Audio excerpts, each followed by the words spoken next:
അറസ്റ്റുകൾ ഉണ്ടാവുകയാണ്. എന്ത് തോന്നുന്നു?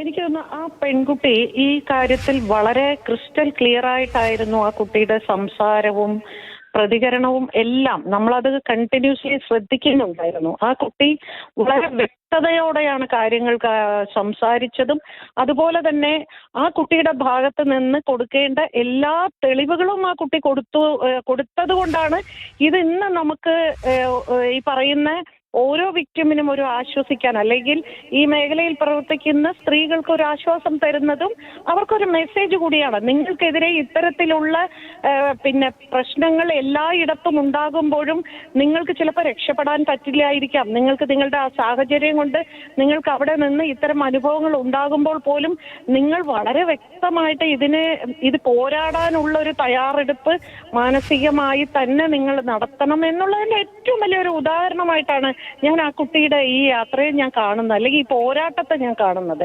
കാരണം വസ്ത്രം കൊടുത്തിരിക്കുന്നു, ഈ ഇത്രയും വർഷങ്ങളോളം ആ കുട്ടിയെ വസ്ത്രം സൂക്ഷിച്ചു വെച്ചിരിക്കുന്നു. അതുപോലെ ആ കുട്ടി ആ മുറിയെ കുറിച്ച് വ്യക്തമായിട്ട് പറയുന്നു, അയാൾ കഴിച്ച ഭക്ഷണത്തെ കുറിച്ച് സംസാരിക്കുന്നു. ഇതെല്ലാം തെളിയിക്കപ്പെട്ട് കഴിഞ്ഞു. ഈ അന്വേഷണ അംഗങ്ങൾ അവിടെ ചെന്നപ്പോൾ ഇതെല്ലാം അവിടെ വ്യക്തമായ തെളിവുകൾ ഉണ്ടാകും. നമ്മളെപ്പോഴും പറയുമല്ലോ, കോടതിയുടെ മുമ്പിൽ വരുമ്പോൾ പ്രധാനമായിട്ടും ആവശ്യം തെളിവുകളാണ്.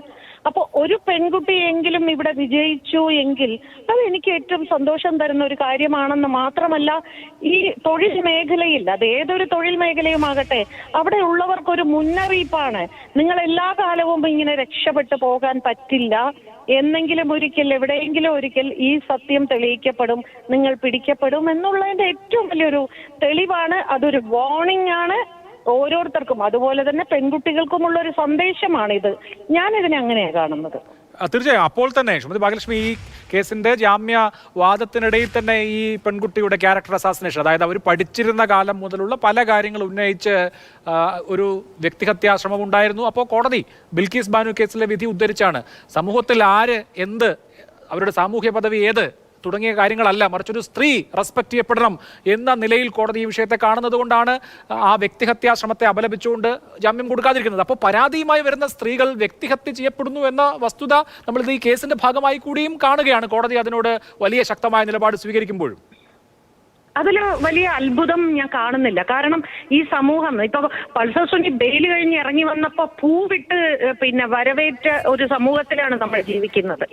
എന്തോ ഒരു മഹായുദ്ധത്തിന് പോയിട്ട് വരുന്ന വ്യക്തിയെ സ്വീകരിക്കുന്ന രീതിയിലാണ് ആ വ്യക്തിയെ ഇവരെല്ലാവരും കൂടെ സ്വീകരിച്ച്, അങ്ങനെ ഒരു വൃത്തികെട്ട സമൂഹത്തിലാണ് ഇത് സംഭവിക്കുന്നതും നമ്മൾ ജീവിക്കുന്നതും.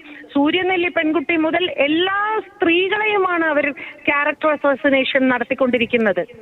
നീ എന്തിനാ അവിടെ പോയി, നീ എന്തിന് ഇത് ചെയ്തു, നീ എന്താ അത് ചെയ്തു, നീ എന്ത് ഇത് ചെയ്തു, നീ ഇതിനു മുമ്പ് ഇത്തരക്കാരെ, നമ്മൾ അതിജീവിതയുടെ കേസിൽ പോലും ആ പെൺകുട്ടിയെ എന്തെല്ലാം രീതിയിൽ തേജോവധം ചെയ്തു കോർട്ടിനുള്ളിൽ.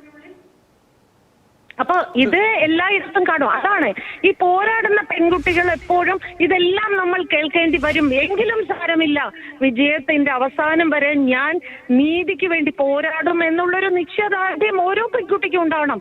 അതിന് ഒരു വലിയ ഉദാഹരണമാണ് ഈ പെൺകുട്ടി. തീർച്ചയായും. വളരെ നന്ദി ശ്രീമതി ഭാഗ്യലക്ഷ്മി.